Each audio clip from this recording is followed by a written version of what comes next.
2024 നടക്കുന്ന ഒളിമ്പിക്സിൻ്റെ വേദി പാരീസ്. ഒഫീഷ്യൽ മാസ്കറ്റായിട്ട് നിശ്ചയിച്ചിട്ടുള്ളത് ഫ്രിഡ്ജ്.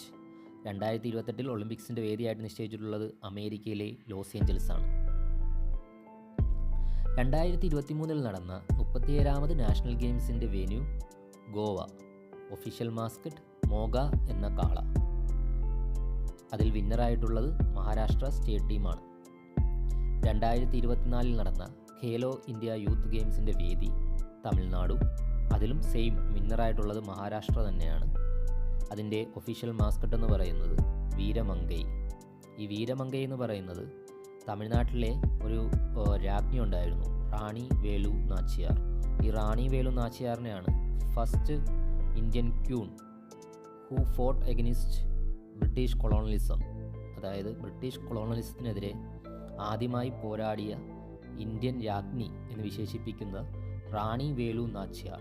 ആ റാണി വേലു നാച്ചിയാറിലെ തമിഴ്നാട്ടിൽ അറിയപ്പെടുന്ന പേരാണ് വീരമംഗൈ.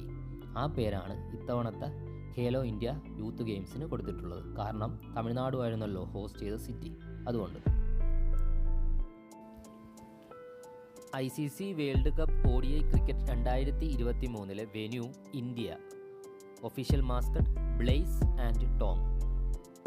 അതിൽ വിന്നറായിട്ടുണ്ടായിരുന്നത് ഓസ്ട്രേലിയൻ ക്രിക്കറ്റ് ടീമായിരുന്നു. Runners up Indian cricket team. മൊത്തം 10 പാർട്ടിസിപ്പൻസ് ആയിരുന്നു ഉണ്ടായിരുന്നത്. ഏറ്റവും കൂടുതൽ വിക്കറ്റ് നേടിയത് മുഹമ്മദ് ഷമി, ഏറ്റവും കൂടുതൽ റൺസ് നേടിയത് വിരാട് കോഹ്ലി. ഇനി റീസെൻ്റായിട്ട് നടന്ന ICC വേൾഡ് കപ്പ് 2024 2020, നേരത്തെ നമ്മൾ പറഞ്ഞ ODI ക്രിക്കറ്റ് ആയിരുന്നു, അത് 50 ഓവർ മാച്ച് ആയിരുന്നു. ഇപ്പോൾ പറയുന്നത് 2020 ക്രിക്കറ്റ്. അത് നടന്നതോ വെസ്റ്റ് ഇൻഡീസിലും USA ചാമ്പ്യൻ ആയിരുന്നത് ആരായിരുന്നു? ഇന്ത്യ ആയിരുന്നു. Runners up south Africa. ഇനി 19th ഏഷ്യൻ ഗെയിംസ് നടന്ന സ്ഥലം ഹാങ്ചോ. ചൈനയിലെ ഹാങ്ചോവിലായിരുന്നു 19th ഏഷ്യൻ ഗെയിംസ് നടന്നത്. 2022 നടന്നത്.